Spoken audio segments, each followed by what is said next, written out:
Question number 1. True or false? There are more than 24,000 manuscript copies of portions of the New Testament in existence. Number 2. The oldest manuscript of part of the New Testament dates to about 130 A.D. Number 3. The first translations of the New Testament into other languages date to about the 4th century. Number 4. In Matthew 10, when Jesus sent out the 12, he sent them into the way of the Gentiles and the Samaritans. Number 5. Jesus said that he came to send peace on earth. According to Jesus, number 6, John the Baptist was a prophet. Number 7. Jesus brought a dead man back to life in a city called Nain. Number 8. Jesus said that there was no greater prophet than John. Number 9. At the day of judgment, will men stand to be judged by the Father or by Jesus? Number 10. Jesus knew Judas would betray him before he made him an apostle. Number 1. There are more than 24,000 manuscript copies of portions of the New Testament in existence. True. Number 2. The oldest manuscript of part of the New Testament dates to about 130 A.D. True. Number 3. The first translations of the New Testament date to about the 4th century. False. About 150 A.D. 2nd century. In chapter 10, when Jesus sent out the 12, he sent them into the way of the Gentiles and Samaritans. False. Specifically, don't go to the Gentiles and Samaritans. Number 5, Jesus said he came to send peace on earth. False. According to Jesus, John the Baptist was a prophet. That's number 6. True. Number 7, Jesus brought a dead man back to life in a city called Nain. True. Number 8, Jesus said that there was no greater prophet than John. True. And number 9, at the day of judgment, will men stand to be judged by the Father or by Jesus? Jesus.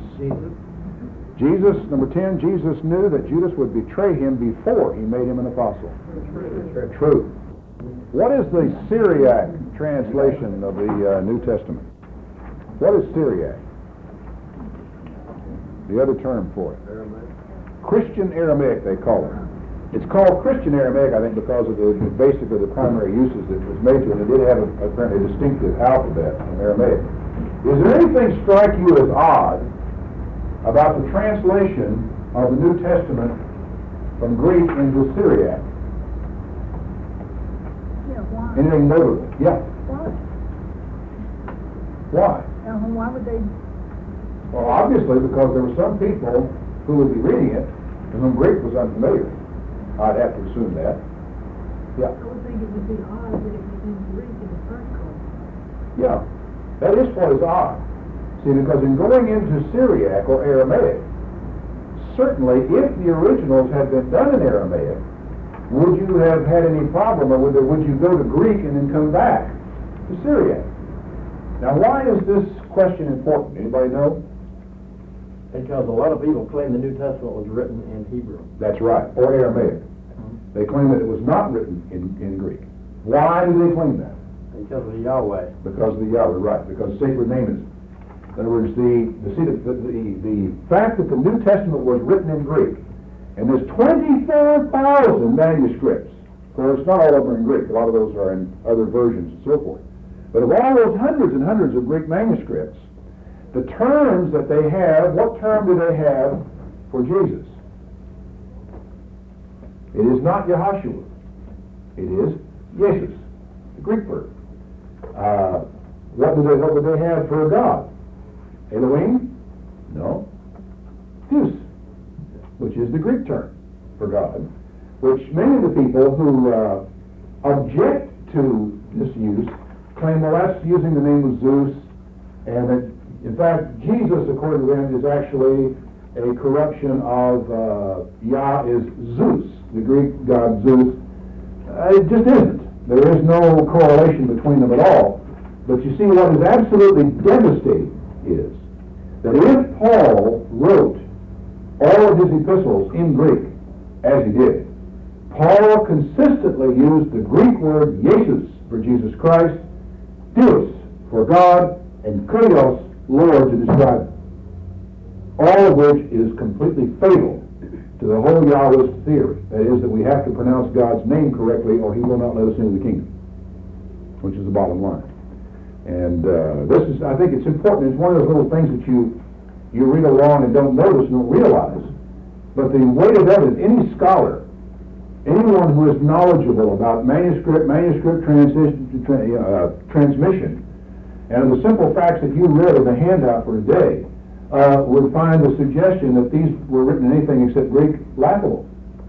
There is a possibility that one or two of them might have been written in Aramaic and translated almost immediately into Greek, but you're still left with the question of why.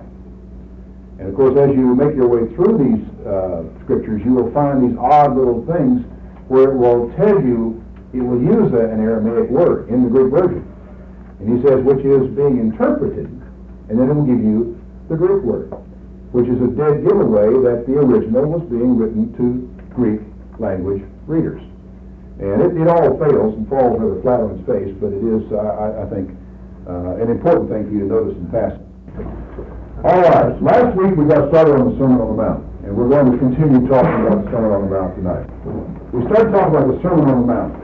Now, the Sermon on the Mount, it hardly needs to be emphasized, I think, to anybody how important this particular sermon, speech, lecture that Jesus gave is. Matthew presents it to us as right at the very beginning of Jesus' ministry, right? We're very early on. And he comes to us and he presents us with this comprehensive, very comprehensive sermon, as it were. Now, there are a number of things that should come to mind as you make your way through this document. One is that this is probably nowhere near all that Jesus had to say on that occasion. I don't know how long you think it may take you to read through it, just simply sitting down and reading off the Sermon on the Mount. Those, 3-4 chapters there. Not very long, surely. 20 minutes? Slow reader, 30 minutes? Of course, now, when we read it, we don't just sit down and read. We stop and think and encounter things and stumble over things and go back and read again because it's so full. But it wouldn't take long. And I have very little doubt that when Jesus delivered this, he talked probably for a couple of hours. I would be very surprised if he did not. And so consequently, there was a great deal said.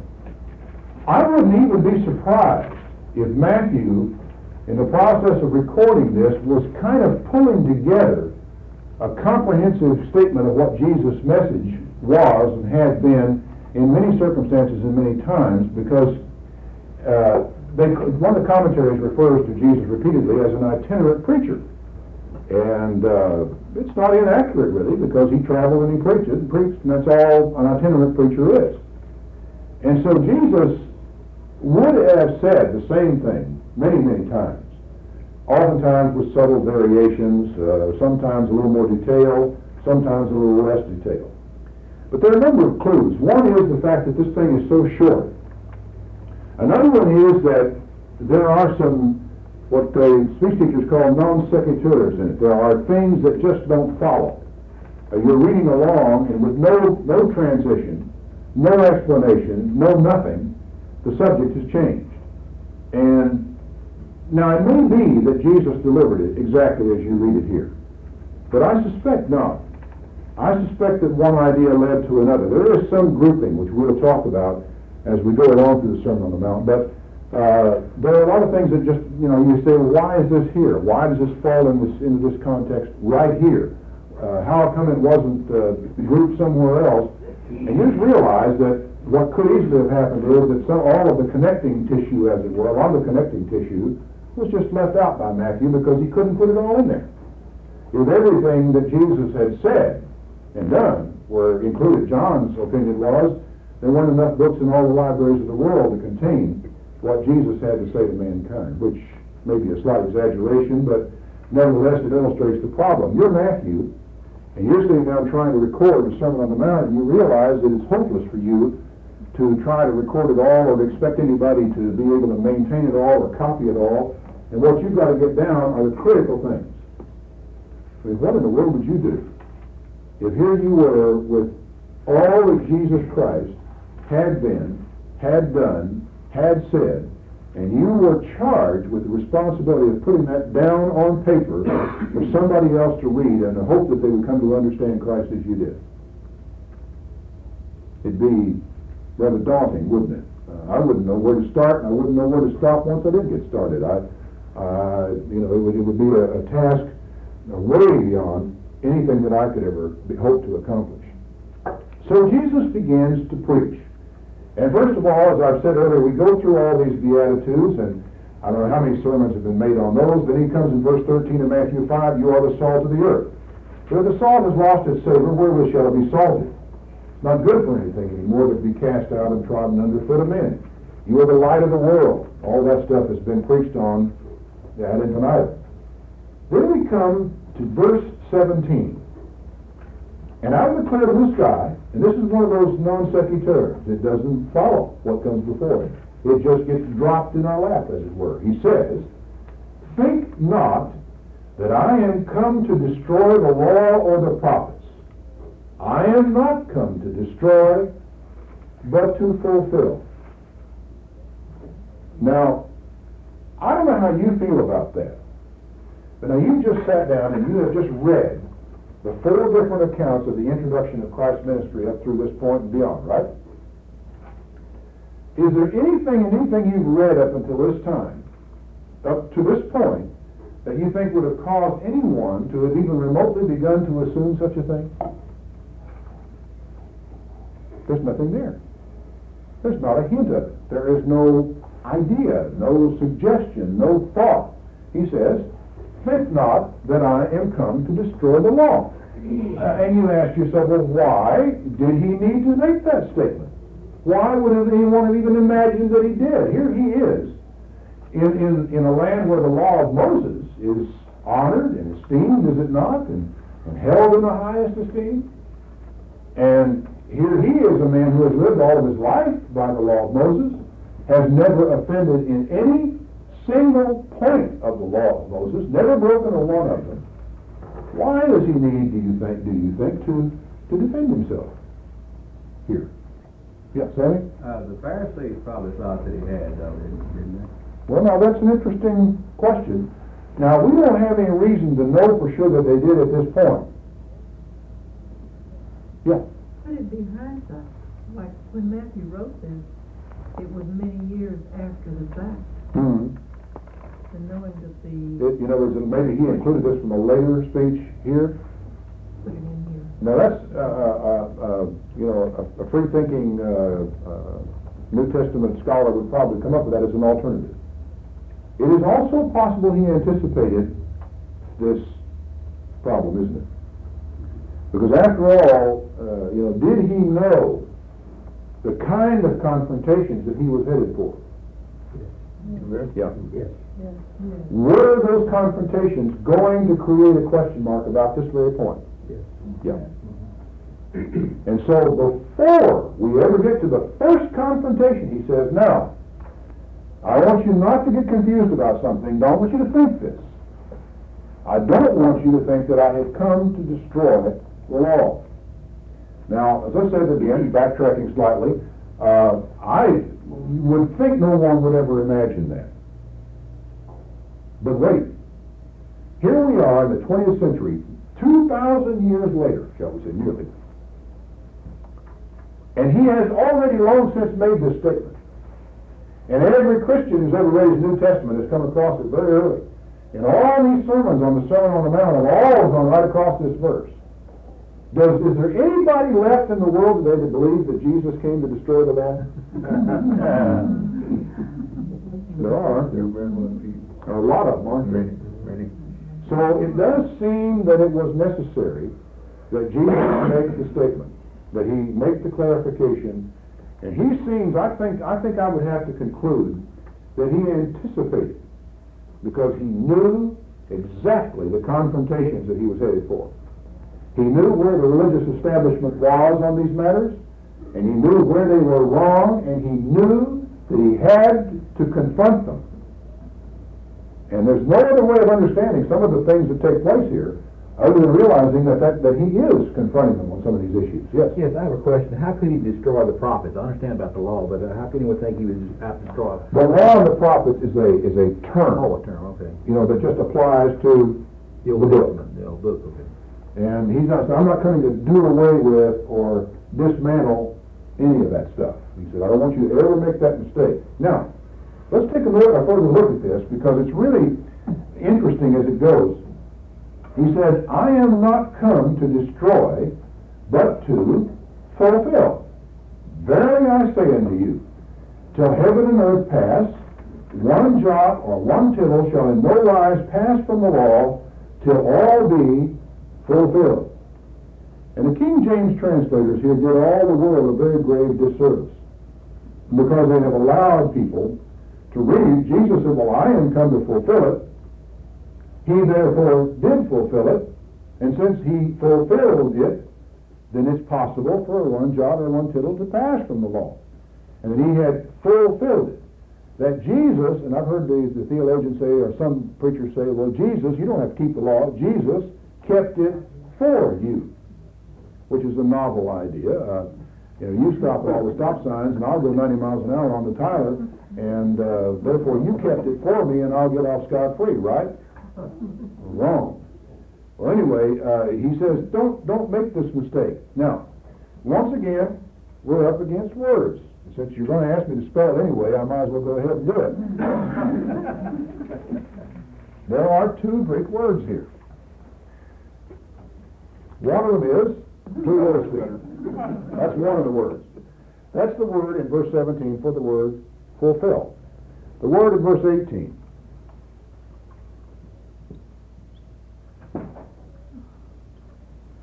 Now let me ask you people, and I don't know, does anybody here knows how to read Greek? Good. Is there anybody here that can't tell that those are two different words, regardless of being able to read Greek? Okay, this word here is plerosai. P-L-E-R-O-S-A-I.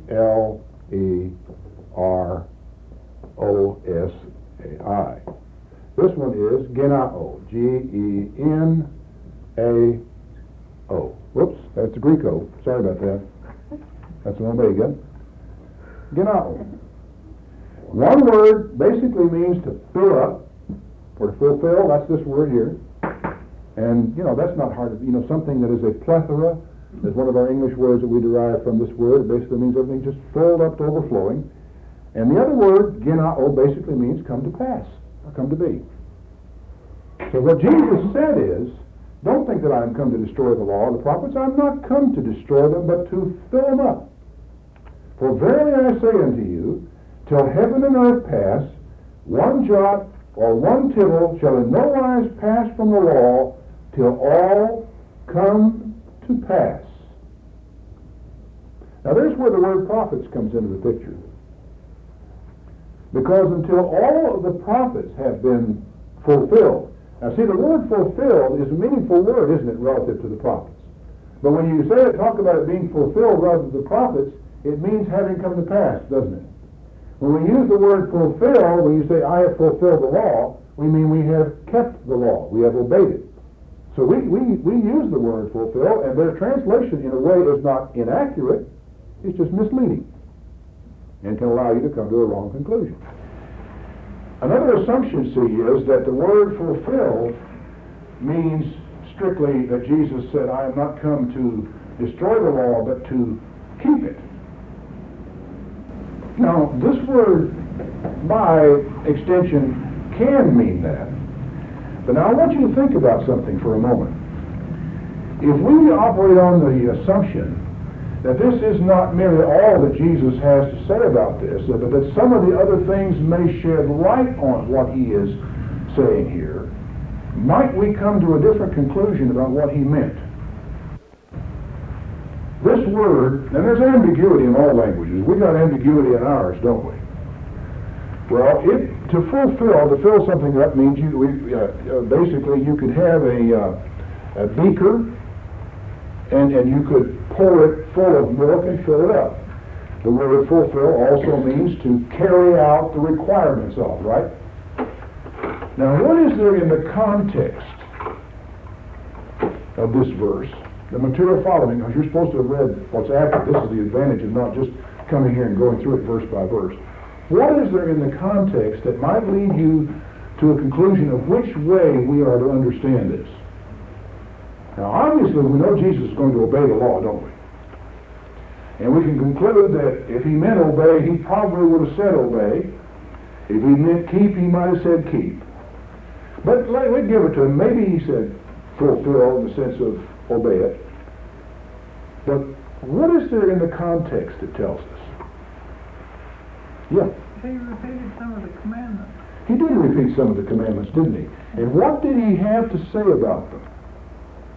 Well, like you heard him say that you shall not kill. Yeah. And But I say unto you that a man who hates his brother without a cause is already guilty of murder, didn't he? Now, you will have, how many of them are there here? He's telling you, okay, fine, the Bible says you shall not kill, or, let's get a dandy one, a juicy one, you shall not commit adultery. All right, I'm here to tell you, Jesus said, that whenever you have merely abstained from the physical act of adultery, you have not done enough. That if you look upon a woman to lust after her in your heart, and if you look upon a man, a woman does, or a man does, to lust after them in their heart, are they not guilty of adultery? Of course they are. So in other words, Jesus is saying that the law, the paper it's written on, the Ten Commandments even, that were engraved in stone, are not adequate. Now, I know that kind of may disturb us slightly to think of that, or to contemplate that, but it is absolutely inescapable, as you read here, that things that were written in the law of Moses, even things that were written in stone, were not enough. Now, if you think about it for a moment, you will understand that you should have known that. Because there is no way that you can ever write down and put into codification a set of laws that will cover every possible contingency that man will ever face in the application of laws. Also, it is entirely possible that in the process of time, you will have laws that will come into conflict with one another. Isn't it? Well, now, wait a minute. How are we going to look at this thing? Now, see, so much of this has to do with what Jesus is talking about here, has to do with how you look at the law. Many people look at the law as though it were a, what shall we say, a work of art, or a piece of design. So that God says, let's create this beautiful, intricate, interrelated clock. And everything in it works perfectly, never conflicts with anything else in it. It is a smooth, slick running machine.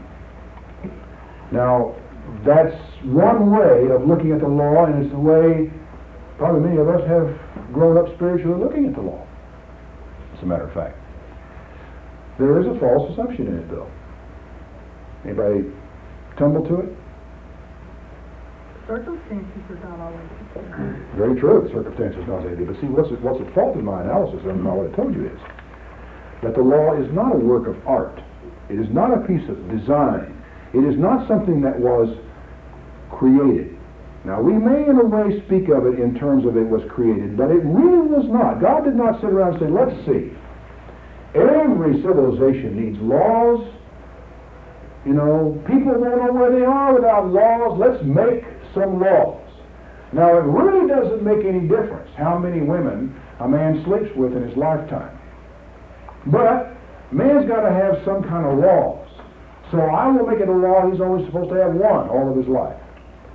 Is that the way it happened? Could God have made man to where he could have mated with anybody as many times as he wanted to and never had any problem with it? Could have. What would he have had? How many animals has he done that with? Now a dog can mate with as many animals as they wish. Can they not? I mean, only when they're in heat, of course, but a dog, a male dog can mate, however many he can find.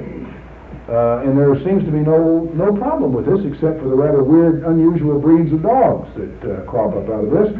But in some ways, some of the mongrels almost make better dogs than some of the high-strung, purebred dogs do. They're often easier to get along with. So he did that. But are there any important differences between man and dogs? What would we have lost along the way? Family. Lost family. Yeah, we would have, wouldn't we? Lost certain relationships. Lost love. Lost some things which will help us to come to know God. And since he is determined that certain things will work a certain way, then he wants certain things out of us. Now, if we take a different look at the law, if we say to ourselves there are certain things that if human beings do, they will get hurt, well then we have to start weighing up what is the objective of the law. What is the direction it's going in? Why have I given it? Well, I've given it to teach man, to give certain things to man. I have given it to create certain things in man. I have given it to keep man out of certain kinds of trouble, right? So my objective is not merely to create this beautiful work of art that never comes into conflict with itself. My objective is to accomplish certain other things. And since man is a very complex creature, and man's interrelationships are very complex, it is possible, and we get into some very far-out philosophical concepts which we probably better off to avoid, it is possible for laws to come into conflict with one another. You have some classics in this section here that we're going to be going into as we go along. What do you do then when laws conflict? When keeping one law causes harm relative to another law. Sammy? You do what makes sense. You do what makes sense. Now let me ask you this. If you have a conflict between two laws, would you not anticipate that the greater of the two laws would prevail? The most important or the most dominant of the two laws. Okay? Which is the most dominant or most important or the greater? The sacrificial law or the Ten Commandments? Ten Commandments. When the sacrificial law came into conflict with the fourth commandment, remember the Sabbath day to keep it holy, which one prevailed? The sacrificial law prevailed, didn't it? The priests profane the Sabbath in the temple and are blameless. Now that, folks, is a hair-raising contradiction in terms. Now, you need to give some thought to that, because it flies in the face of some conventional wisdom that has existed in the church for a long time. It flies in the face of some conventional wisdom. Obviously, there's something wrong with what we've been discussing. The idea that one law is greater than another. Or the idea that the Ten Commandments are greater than the sacrificial law. Now, could there be something we're missing somewhere along the line? Why would that be? What could be more important than keeping the Sabbath day? Okay, I see blank stares. Let's lead you a step further. Yeah. I think the sacrificial law looked forward to the Savior that was to come, Jesus Christ, and that was actually very profound and very important, that people look forward to the Savior to come. Well, in fact, in one sense of the word, we have this interesting play that Jesus will make. If you had known what this means, I would have mercy and not sacrifice, you would not have condemned the guiltless. You have read that in this assignment that you had just now. You have that going for you here. And yet, on the other hand, those sacrifices are images of the sacrifice of Jesus Christ, which makes all this mercy possible. There's another side to this story. What was the point of the sacrificial law? What did it exist for? Yeah. To teach people that to break the law was to what would cost blood. It cost blood. Yeah. In other words, It was it taught. You used the word teach, which is very important. Yeah. It was also an atonement for their sins, wasn't it? Well, now that's an interesting question, and we would run off down a little blind alley there if I ran too far down that one, so I don't think I want to go that way right now. Depends on some definitions of terms. The Apostle Paul said it was a schoolmaster to bring us to Christ. It teach us about that. Yes, and that word schoolmaster in Galatians, what verse for everybody's reference? Would you mind looking it up as Galatians, 4? Galatians 4. Paul says, "Wherefore then serves the law? The law was our schoolmaster to bring us to Christ." Now, there's an important concept there. I discussed it somewhat in the sermon I gave not long ago on, I think I gave it here, as a matter of fact, on the laws of the unclean, where I talked about the fact that this word is the word pedagogue in the Greek, and the pedagogue was an institution in the Greek world in particular, and of course the Romans adopted the same system. Yes? Galatians 3:24. Galatians 3:24, okay, I got it right, good.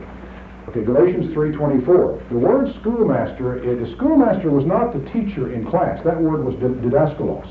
This word is pedagogus, and basically what it means is, a pedagogue was a slave, a trusted slave, who was assigned to be with a young man of the home as he was growing up, all the days of his life until he became a man and was finally released from the control of the pedagogue.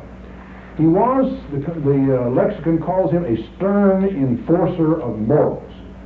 He was there to see to it that the kid didn't get out of line from the time he walked out of the door of the house until he came home. They weren't allowed to go outdoors without that man with them.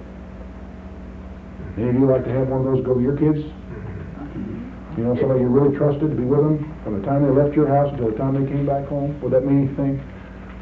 He was a stern enforcer of morals.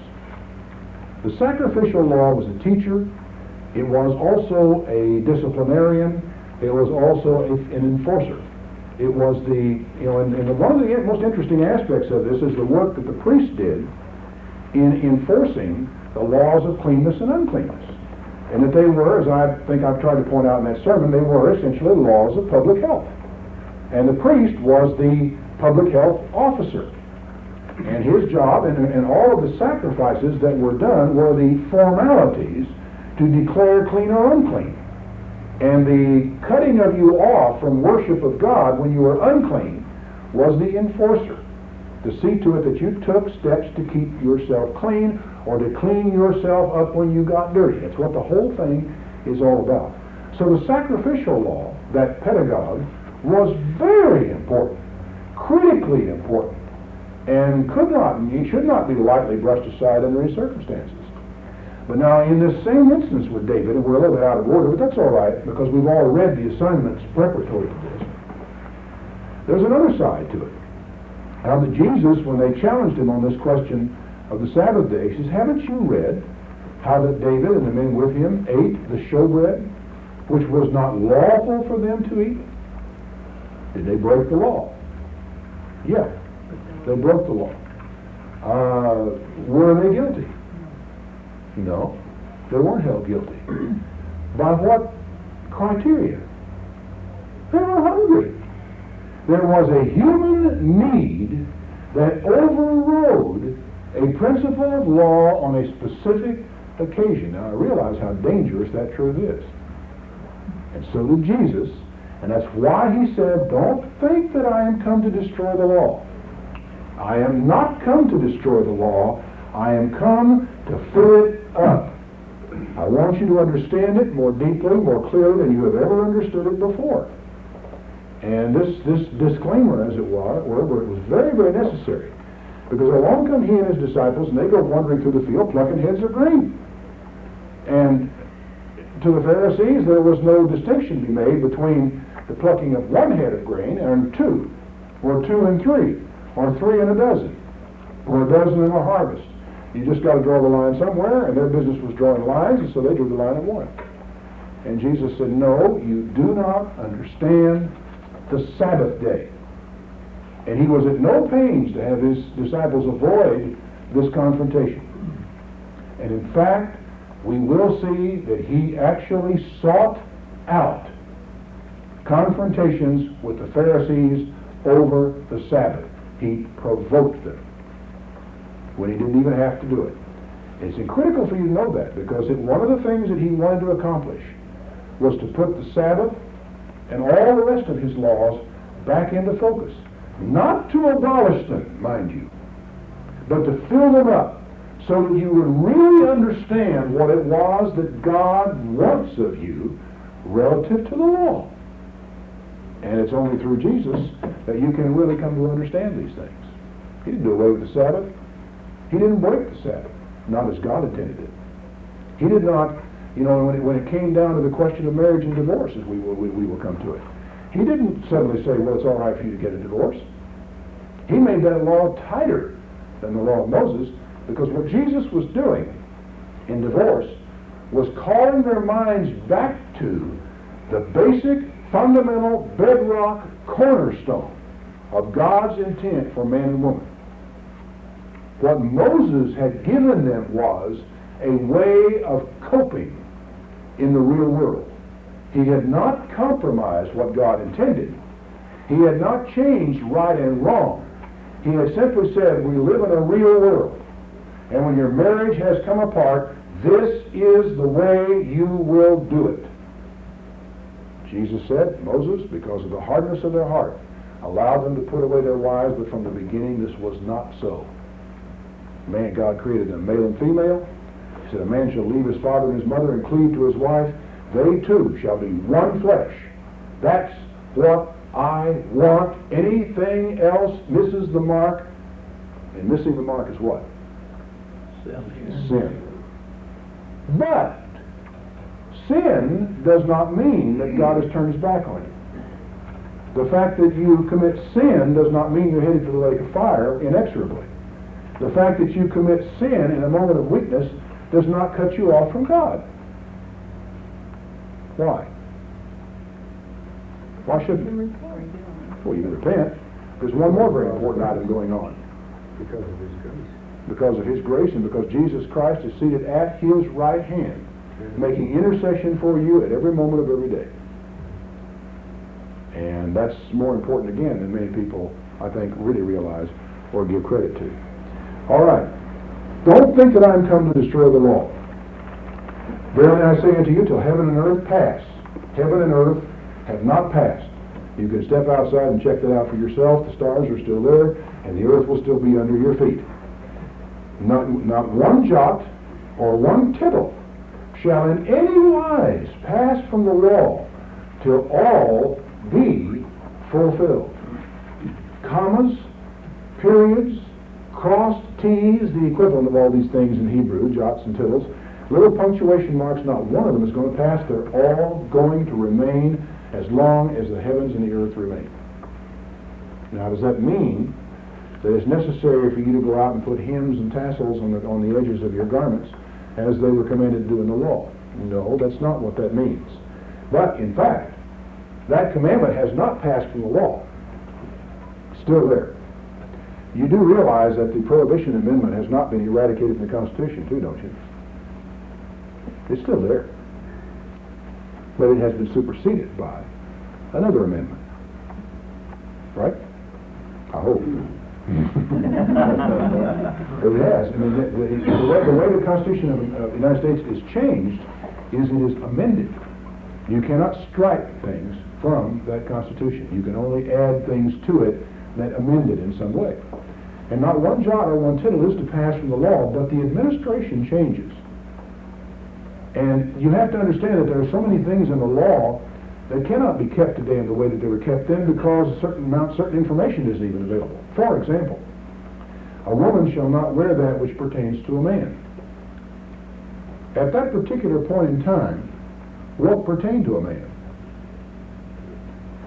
You know, what did he wear? I don't know.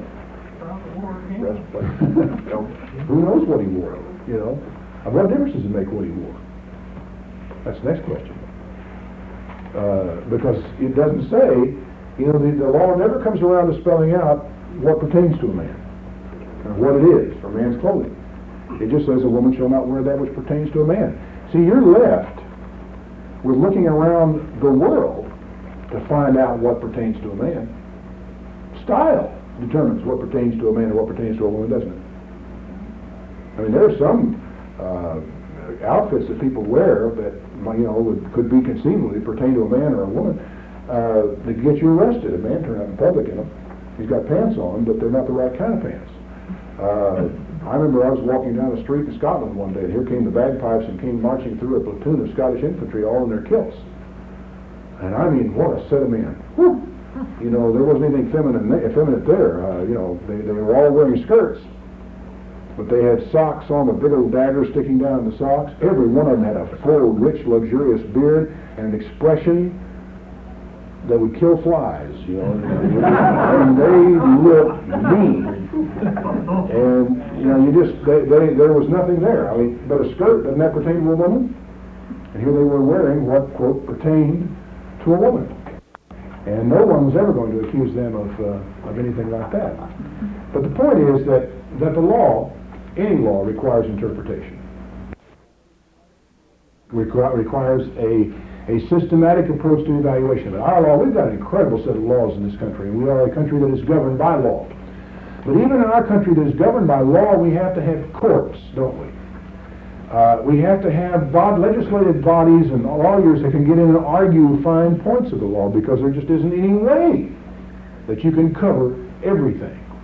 And so, coming back to what I said earlier, that Jesus is making the statement that the law is not really adequate.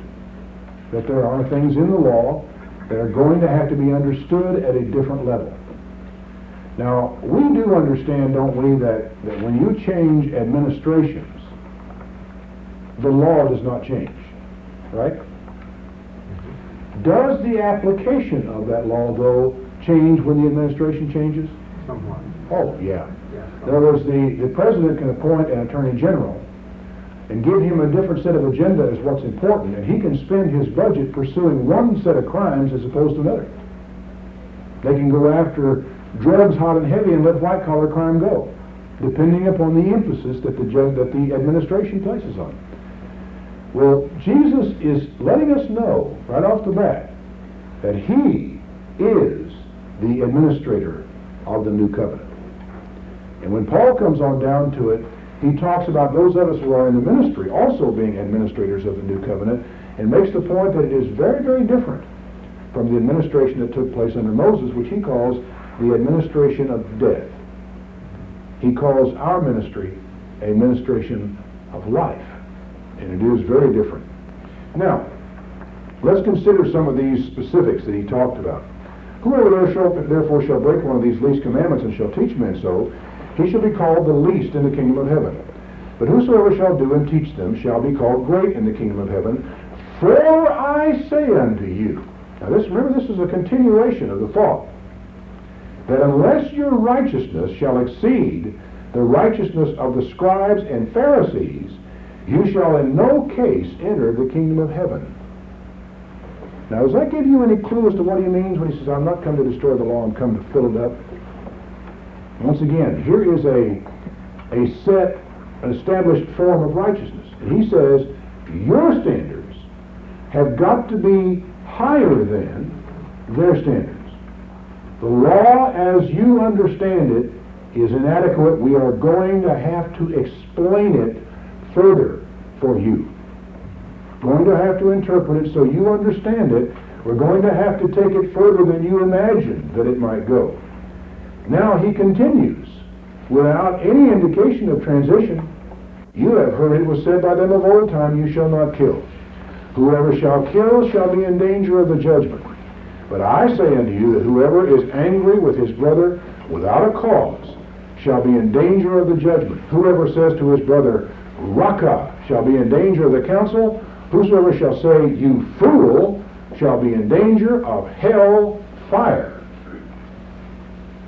Well, now, up until he said that, I could assume that I was safe, even though I sat around at night grinding my teeth, hating a person, wishing him dead, with a rotten spirit and a rotten attitude toward him. I haven't done anything to him, that I'm safe. Jesus says, oh, no, you're not. I have come to fill that law up. Actually, another place it says he will magnify the law and make it honorable. And he put the magnifying glass on and says, I'm sorry, that's not good enough. If you're angry with your brother without a cause, you are in danger of the judgment. Now, there are a lot of things in here that we really kind of wonder about. You know, just, what is this thou fool? But without getting technical at the moment, just feel this. Don't analyze it, just feel it. How does it feel to you? What do you feel like Jesus is saying to you here? In a sense, if we get this down to something really kind of, not trying to paint it in too clear lines, but just to feel what Jesus is saying. What he is saying is that you have heard in times gone by that an overt act of hostility towards somebody else is a violation of the law. What I am telling you is that the harboring of hostility that leads to overt action, or that might, is contrary to the law. That you're already in a lot of trouble. Now, this scripture is more important than I can explain to you. There are other aspects of this that I don't know that we adequately really think about. Because this isn't necessarily just given to keep you from harming another person or to keep you from, doing something against them. It really has to do with what goes on inside of you. Where is your heart? And what is the harboring of a grudge and of hostility and of hatred and anger toward another person doing to you? Something we never give adequate thought to. We need to understand we cannot afford to hate our brother in our heart. We can't afford it. I'm not talking about God doing something to you if you do. I'm not talking about anybody outside of yourself. I'm talking about your heart and your lungs and your stomach and your liver and your gallbladder and what goes on inside of you and your happiness and your contentment. I'm talking about your husband and your wife and the way you relate to your friends. I'm talking about the house you live in. I'm talking about your life can be wrecked when you violate this part of this commandment. Your life. And I can't emphasize that enough. And the harm and the damage and the hurt that we administer to ourselves by doing things that way. I'm going to pass over some aspects of the Sermon on the Mount, such as divorce and remarriage, until later, because Jesus has a little bit more to say about the subject later, and we will take a little bit of time with it when we come to it, without attempting to lay out a definitive doctrine of divorce and remarriage for the church, just so we try to understand what's going on here. With it, I will come back to it, and we will talk a little bit about it. But there is a segment here in chapter 5 that goes with what we just went over. And I didn't really finish this section about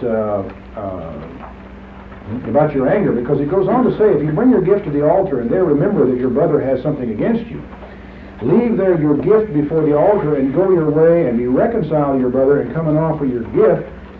He still doesn't stop. He says, agree with your adversary quickly while you are in the way, lest at any time the adversary deliver you to the judge deliver you to the officer, you be cast into prison, etc., etc. You're not going to come out. Now, I'll leave it to you to read it and analyze all of the different aspects of it. But there is a fundamental principle that underlies all of this. It is that you should strenuously avoid, as a Christian, getting involved in such conflicts that are going to consume your mind and your thought and your energies. Basically, it says settle out of court. Agree with your adversary in the way. Don't get involved in fights. Now, does this mean, as you go through the Sermon on the Mount, that you must never, under any circumstances, defend yourself or your family? I think not.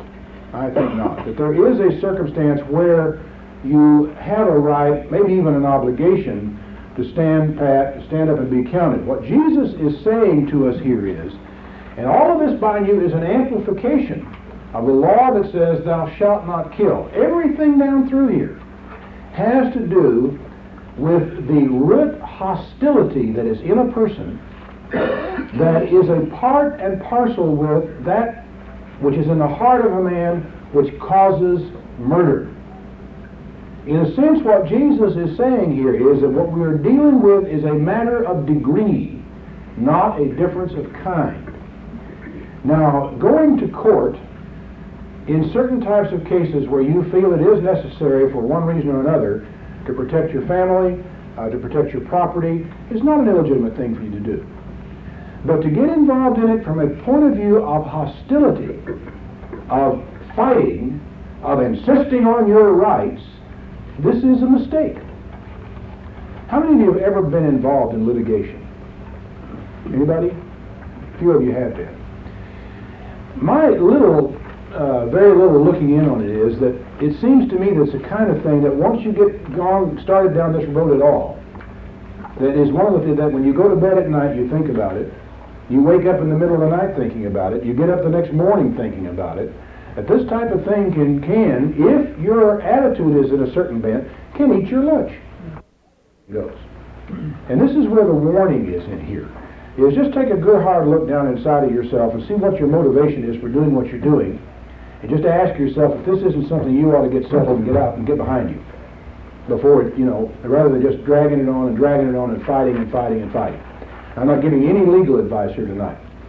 I'm not qualified to do that. All I'm doing is saying that the point behind what Jesus is saying here is not that you have no right or obligation or to defend yourself. It is, don't allow your hostility, your anger, or your frustration to cause you to do something foolish. I think that's all really simple and clean and easy to understand. Why do you suppose that we get so far out in left field in our interpretations of some of these things? Why do you suppose we get involved in all of the legalistic definitions and analysis of all these verses? Yeah. The little word I. Yeah. And while you're worried about all those things, you don't have to face up to what your real problem is either. Greek words are one thing. Your attitude is something else. And that's the problem. Too much of the time we spend chasing around after theological presuppositions and concepts in order to avoid having to face the attitude. What Jesus is dealing with is the attitude. Simple stuff, isn't it? You heard it shall have said to them of old time, you shall not commit adultery. But I say to you, whoever looks upon a woman to lust after her has committed adultery already in his heart. Once again, we can discuss, now the Greek word for adultery is moikeia. And the Greek word for lust is, but we're not dealing with Greek words, we're dealing with attitudes of mind. And this attitude of mind, actually I read a very, very interesting little book. It came through the mail unsolicited. I'm sure that the man who sent it to me had bought my name on a mailing list somewhere. It was what is his name? I forget. It's a priest who runs Covenant House, which is this, basically they just take in kids off the street kids, and they let them stay there in their place. He sent me a book that he entitled Sometimes God Has a Kid's Face. And basically I think a play on the idea that angels unaware, and how that God sometimes will come to you in funny ways and funny times. And Jesus' thing about, he never quotes the scripture, oddly enough, about I was a stranger and you took me in. I don't remember that anywhere in the book. But the book is one story after another about these street kids, and bringing them in off the street and feeding them and taking care of them. But when it gets to the end of that book, have you read it?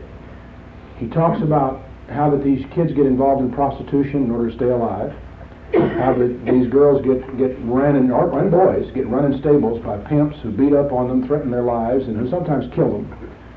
And he makes an interesting point at the end of that book, and it made it, perhaps it was because it came at the end of the book that was so vivid in my mind, that all of those of us who participate in even the soft pornography industry are accessories to this crime.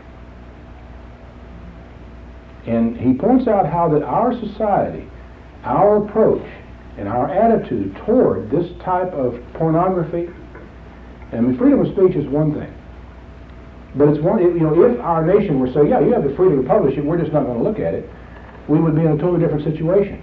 But there is a vast industry of pornography in this country, some of it violent, much of it involving children.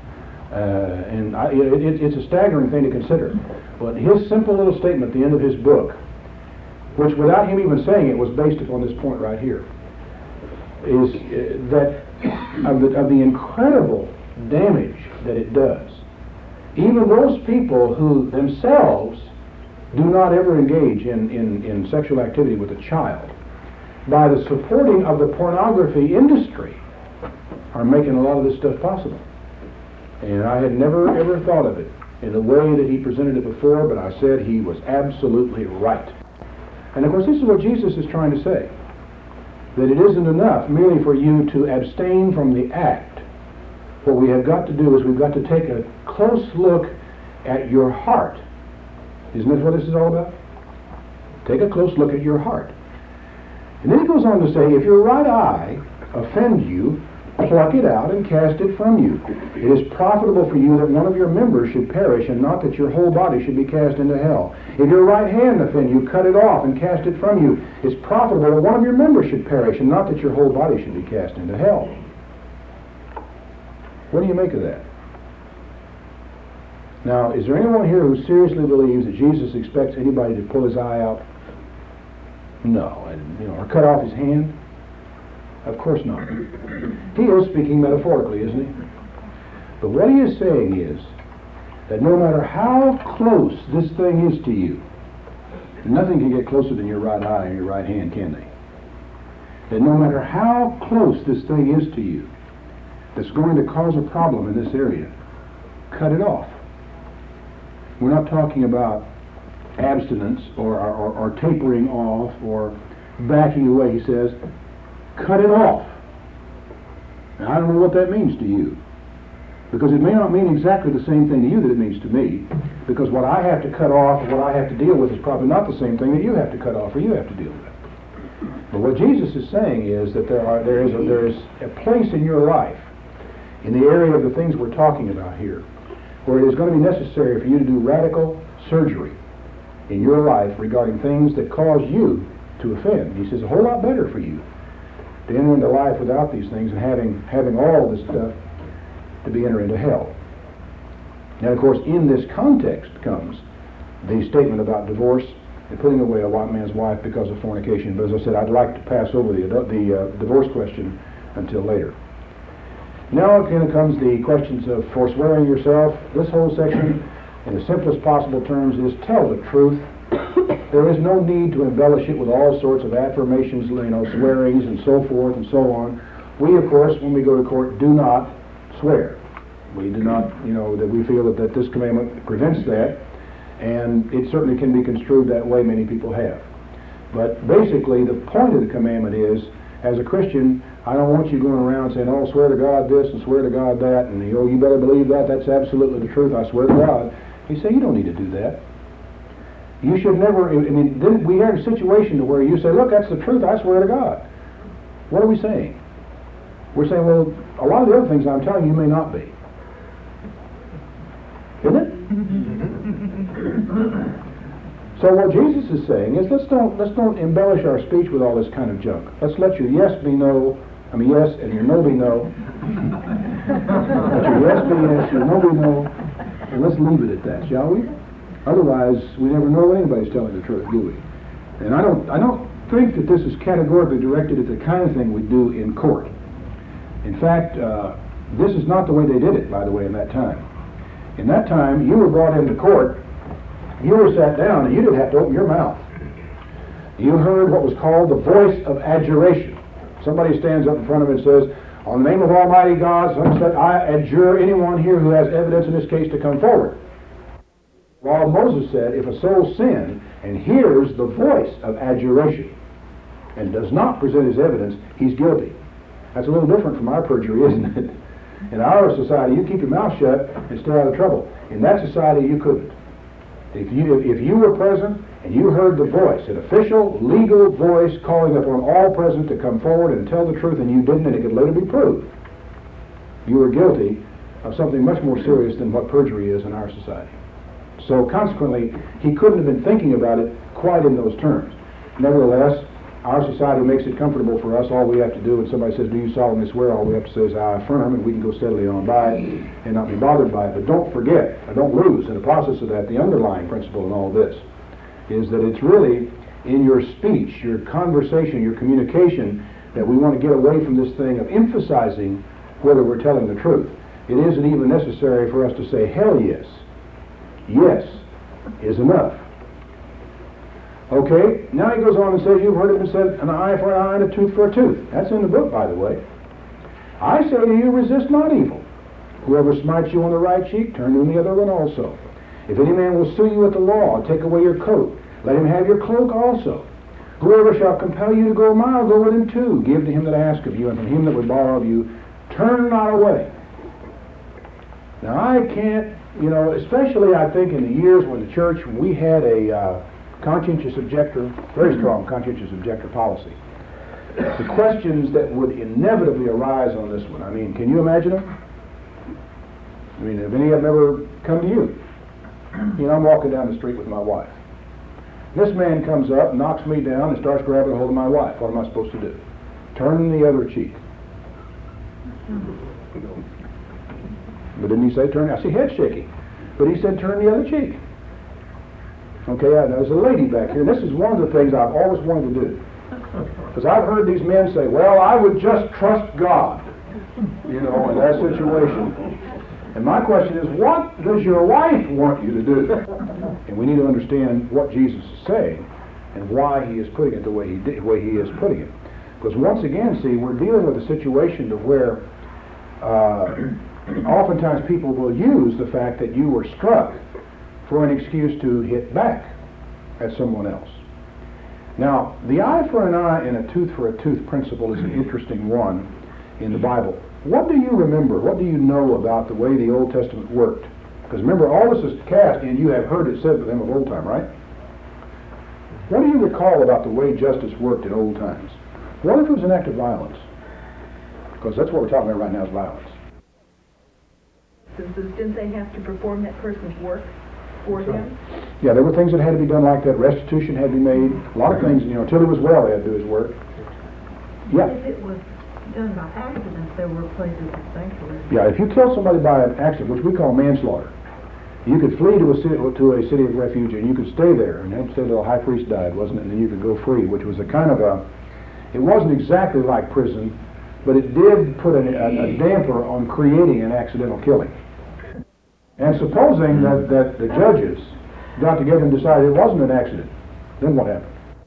Out of that city of refuge, didn't they? In other words, if it was proved that it was murder, first-degree murder, the city of refuge wasn't going to save you anything.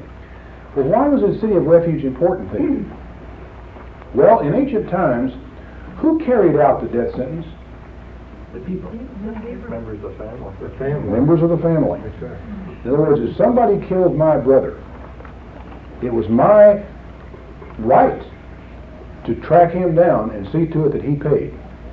Well, if he got inside the city of refuge, though, I couldn't touch him until the proper judicial procedures were gone through. In other words, due process came into play. If I got him before he got there, tough. Although I might have to answer to the judges for what I had done, it would again be after the fact and a little late for him. But if he gets to the city of refuge, I can't drag him out of there and kill him, or kill him in the city, or else I become guilty of murder. But if there's due process, we drag him out and we put him to death. Now, all this is rather interesting, and I made a point in the article I wrote on death penalty some time back, that one aspect of all this is that the purpose in the Bible for judicial punishment is to prevent the the kind of blood feud that can get going in families. Okay, somebody kills my brother. Well, I'll go kill him. Well, then his brother comes looking for me. And he kills me. And then my brother goes looking for him. And then my whole family is looking for his whole family. And we have the Capulets and the Montagues. We have the Hatfields and the McCoys. We have all the old blood feuds of history and literature going raging back and forth until there's nobody left to kill. Is where it all ends. Well, see, the law, this eye for an eye, tooth for a tooth, cities of refuge, all this stuff was created to prevent the blood feud.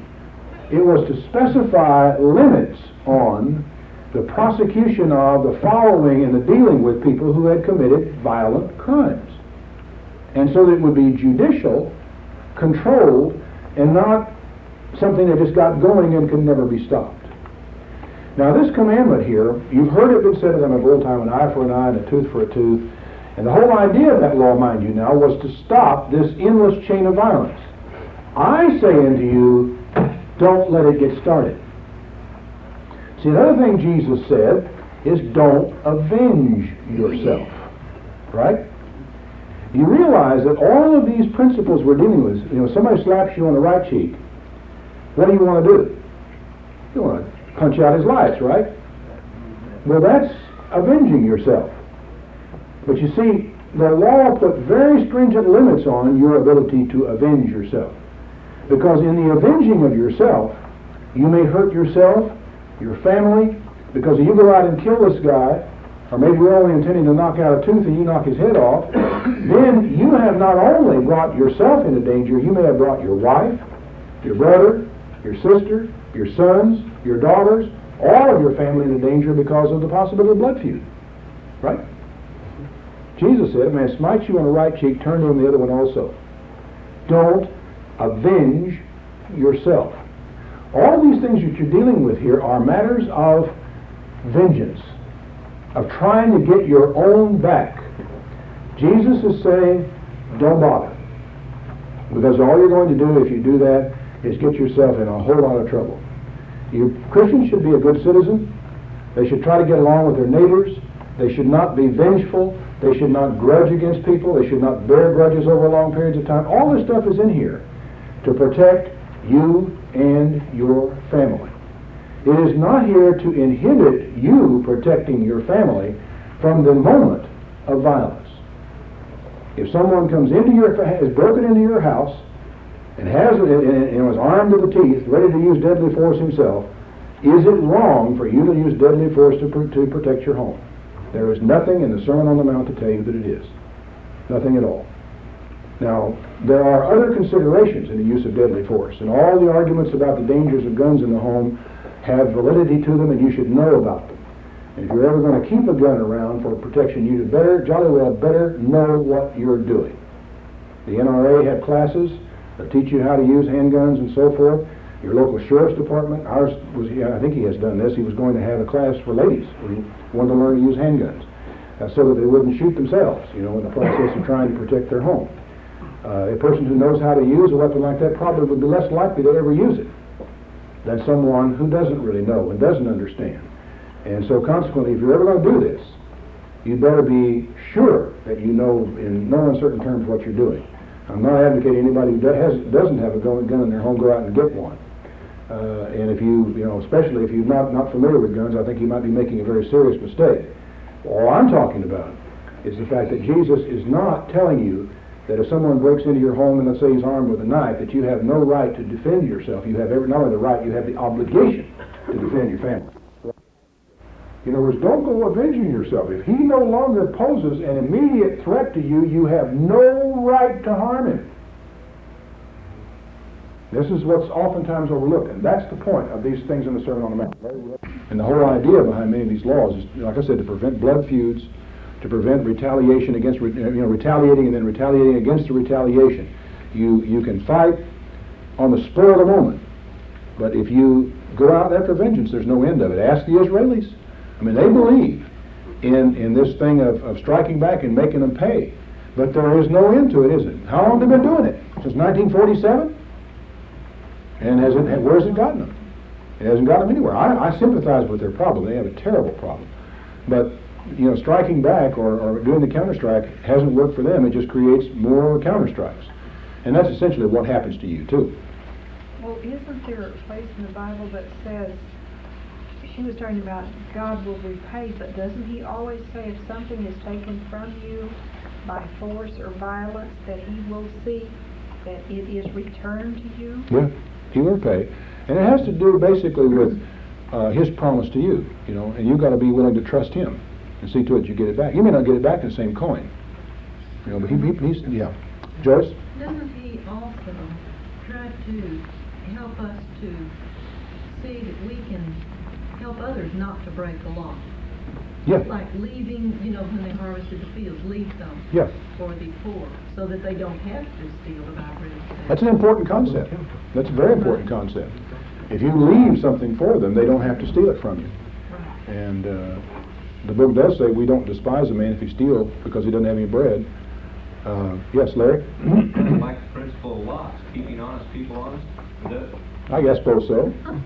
You're really not leaving it so wide open to the temptation to take.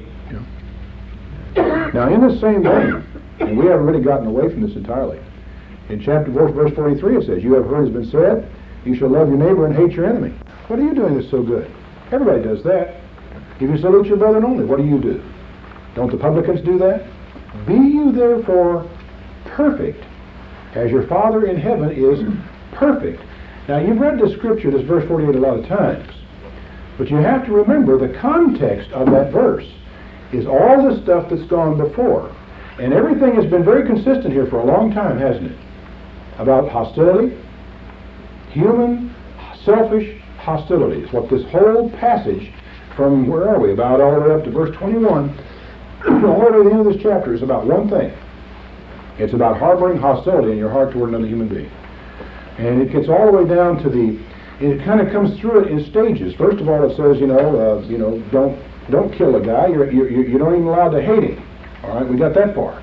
Then it talks about, don't try to revenge yourself. Then don't try to knock his tooth back out just because he's knocked your tooth out. And it comes all the way down. And finally, he says, gets down to the bottom of it, love your enemies. What are you going to do with that one? Well, all you can do is try, I guess. Let's just use kind of imaginary thing here. We have Frank here. There's somebody that Frank doesn't like. I mean, he really doesn't like him. I mean, he doesn't just feel bad about him. Just hates him. I'll pick you out as that one. You don't hate anybody. Let's suppose he did, though. And now I come to Frank, Jesus would have, and said, now I'm commanding you to love your enemies. Is he going to succeed at that by wishing it so? Not likely. Not likely. Maybe if I just sit around and meditate on it a little bit. Well, Frank's not such a bad guy, and maybe maybe I can get rid of my feelings that way, reckon? Probably not. It's a start. It's a start. But have you ever really made it work for you that way? I haven't. I haven't had many enemies in my lifetime. I just, I suppose I got them. I just don't know who they are. But I tell you what you do, and this is something I gave that sermon a long time ago that he's making reference to, where you go back to those Psalms where David seems to be saying, put gravel in my enemies' teeth, break their knees, cut them off at the leg, at the knee joints. May their wife be a widow and their children be fatherless. Really pretty nasty stuff. And a lot of people wonder, why is that in the Bible? That is in the Bible because that is really the only legitimate response that God allows you relative to your enemies, is to take them to Him and just go right ahead. And like I said in the sermon, if you feel that way, you might as well not compound the sin by lying about it. There's no point in lying to God and telling Him, oh, I love this guy, he's my enemy, when you hate him. There's no point in lying to yourself. Because of all the people on the face of God's green earth you don't have any business lying to, you're the one. You're number one on the list, because that's the road to insanity. So there's no point in lying to yourself, no point in lying to God. You might as well own up to it. Okay, fine. Where do we own up to it? On our knees before God. In fact, it might be worth it to you to go back and take some of those Psalms, take them on your knees before God, and ask God about them. Talk them over with God. Maybe think about some of the people that have hurt you in the past, and say, how would I pray about these people? And you think you'll find that through the process of prayer, and you will not see it just in any one psalm coming through to you, but through the process of prayer, David was able to sort out his feelings about his enemies. And the process of sorting out his feelings about his enemies started with honesty. And that's why those psalms are there. They're there because they're a reflection of a genuine human emotion and human feeling and human battle that all of us have to fight from time to time. And there are people who get mad at God. Well, you might as well go on up to it. You might as well talk to him about it. There's no point getting on your knees and telling God how much you love him when you resent him. And it's hard to figure, but people do resent God at times. They are confused, they're hurt, they don't know which end's up about things, and they're confused. Well, God already knows it, so you might just as well talk it over with it. Because I really know of no other way to deal with your anger, your hostility, your hatred, your fear, your resentment, other than taking it to Him. If I had another suggestion to offer you, I would offer it. Maybe some of us need psychoanalysis. Maybe some of us need, to be hospitalized for a while. I don't know. But the first thing we need to do is to take those hostilities on our knees before God and just wring them out there. And if you have to do it, for 6 months, every day, every day of your life, then that's what you have to do. I will say this, and I don't know if it'll work for everybody. I can't give you any ironclad promises.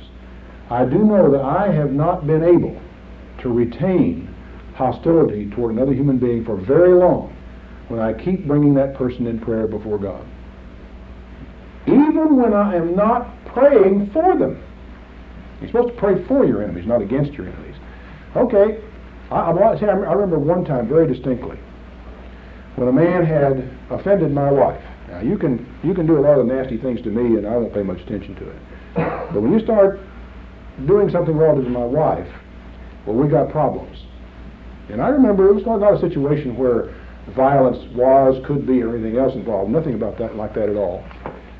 But I remember getting on my knees and praying that God I was mad.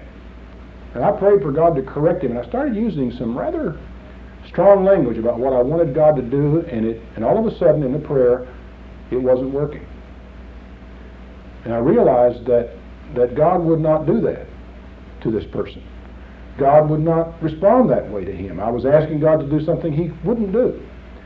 And I began to be ashamed of myself for even having the attitude. And through the course of that one short prayer, I worked my way around to where I still didn't appreciate what he had done. But at least anything that might have resembled hatred, and I can't really honestly say I hated him, I didn't, just mad. But anything that remotely resembled hatred was gone. Any real anger was gone. And I suppose in a way it got displaced by a sort of realistic disappointment that the person would be so callous and so careless.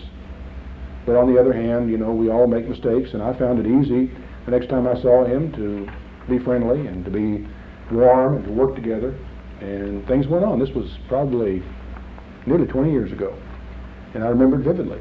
I remember, to this day I could not tell you what the slight was that he gave to my wife. I can't tell you that. I don't even remember. But I vividly remember the experience of starting out to pray against him and winding up praying for it. I just couldn't maintain it. Now, maybe that hasn't happened to you, I don't know. Maybe it just takes a little longer for some people than it does for others. And I'll have to say that in my case regarding certain individuals, some of it did take a little longer.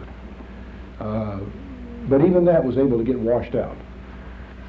Some of the resentments that go back to 1978, which is a very significant year for many of us here, isn't it? And the changes that took place in the church. Some of those, there were some bitternesses in there, and they took a little while. They took a little longer to get rid of. Because at least I was able, in the course of prayer, to come clearly in my mind to the understanding that the individual who hurt my wife meant well. He did not really intend to do that. When you come up against someone where you can't make yourself believe that he meant well, it may take a little longer. But it's still what you have to do. There isn't any other way of going about it. Love your enemies. It's in the book. Now, chapter 6 is kind of interesting in its beginnings because it starts off with 3 specific items: almsgiving, almsgiving, prayer, and fasting. Now, in a sense, you wouldn't think that these 3 things have an awful lot in common, but in fact they do. At least they do in the way that Jesus presents them. I have them in my notes: almsgiving and ego, prayer and ego, fasting and ego. And if you look at them, that is the common thread running all through the beginning of this chapter. Take heed that you don't do your alms before men to be seen of them. Right? Now Jesus, all the way through here, is dealing with the heart. He's dealing with the attitude, what goes on inside of you. You can wash the outside. You can make the plate clean. You can whitewash it all over. Oh, you say, I don't care what color it is on the outside. I'm talking about what's on the inside. Almsgiving, the actual taking of money in your hot little hand and putting it in the hand of a beggar, is all on the outside. He says, what I'm concerned about is the inside. What is your purpose in doing this? Is it to be seen of men? Well, if it is, you have no reward of your Father, which is in heaven. When you do your alms, don't sound the trumpet like the hypocrites do in the synagogues and in the streets, that they can have glory of men. Verily I say unto you, they have the reward. When you do alms, don't let your left hand know what your right hand is doing. Now, when you pray, you shall not be as the hypocrites are. They love to pray, standing in the synagogues and in the corners of the streets, that they may be seen of men. Seen of men. One more time. What's going on inside of me? Why am I doing this? Now, it is interesting that Jesus talks about going into secret and praying in secret. And a lot of people, when they read that, they say, well, then why do we pray in church? How would you answer that? And don't we have a couple of instances in the book of Acts where the church was all together and they were all praying together? So we don't have to be alone when we pray. We really know that's true. Well, what's he saying here then? His point is, if you've got this problem about, if somewhere down inside of you is this whole thing about appearing spiritual to other people, you need to think in terms of getting all your praying done in private. You need to think in terms of getting all your almsgiving done in secret to where the right hand does not even know what the left hand is doing. I knew a fellow down in Australia many years ago. He happened to be the minister of the church, but he wasn't trying to make anything like this happen. He was, in those days, some of the ministers, and especially in Australia, were kind of poor. They didn't have a lot. They didn't pay them a lot down there. And he had a new baby on the way. And I think he and his wife may have had twins, I'm not sure. And they had no washing machine. Now, I don't know, you can imagine. And of course, this was back in and it wasn't so much in a time, but it was in a pre-Pampers era in Australia. New twins were on the way, and one day, here comes this delivery van up in front of the house. Man comes rolling up, knocks on the door, and he's from someplace, I forget what it is, the Australian version of Sears. He says, I got a washing machine for you. And the guy said, well, there must be some mistake. We didn't order a washing machine. He said, your name so-and-so? Yeah, my name's so-and-so. This is the address? Yeah, this is the address. Well, I got the address. I got a washing machine for you. He said, well, who sent it? And the guy paid through. He says, I can't tell. Don't know who sent it. Some person in the church down there who just knew what they were up against gave him a washing machine. As far as I know, he left Australia years after that, came back to this country. He was English himself. And he and his wife went to three or four churches. Never did find out who gave him that washing machine. Ever. And I thought, well, somebody read the book and said, this is the way we're supposed to do this type of thing. And they did it that way. So what Jesus is saying is, and you have to understand that he uses figures of speech, he uses metaphors. This thing about cutting off your hand is a metaphor. It's not to be taken literally. And so consequently, when he says, don't do your, when you pray, go into secret and pray in secret, he doesn't mean that that's the only way you can ever pray. He is saying this is the way we solve this problem of your ego relative to prayer, is that nobody is supposed to know when, what, or how you did this. And it's worth it, you know. It's important that you help other people without them knowing it. It's important that you pray and that no human being on the face of God's green earth ever know that you did. You know, it's important, apparently, that you do that. So I think we ought to try to do that. Moreover, verse 16, when you fast, don't be like the hypocrites of a sad countenance, for they disfigure their faces, that they appear to men not to fast. I'm sorry, to fast. They want to be seen. Oh, I feel so bad. You know, it's just awful. What's the matter? You sick? No, I'm fasting today. And that sound of wings you heard was your reward going right out the window. You know? It's what he's, you know, this whole initial section of chapter 6 is about that. It's about the good things and the right things, and all the wonderful good things that we can do for the wrong motives. And again, here we go again. Jesus is asking you to examine your heart. He's asking you to consider the reason why you're doing what you're doing. So that it isn't to be seen. So that it isn't to get glory. So that it isn't to receive the pat on the back. And you see, the only way that you can really know sometimes is that you quite literally have to keep your right hand from knowing what your left hand is doing. You quite literally have to really struggle and go out of your way to prevent someone from knowing some good thing that you have done. Now, don't think about it a lot, but it's worth it. And you know, there's a funny little byproduct to this. If you think about this and work it out, the chances are you're going to go out and do something good for somebody. See, because you have to do something good for somebody in order to cover it up. Keep it secret, don't you? We've got a little sneaky little byproduct we just slipped in on you. That if you're going to fulfill this, you've got to actually go do something good for somebody and keep it a secret. So, have at it. Get after your little project. We will not be having class reports on it, however. Okay? Good.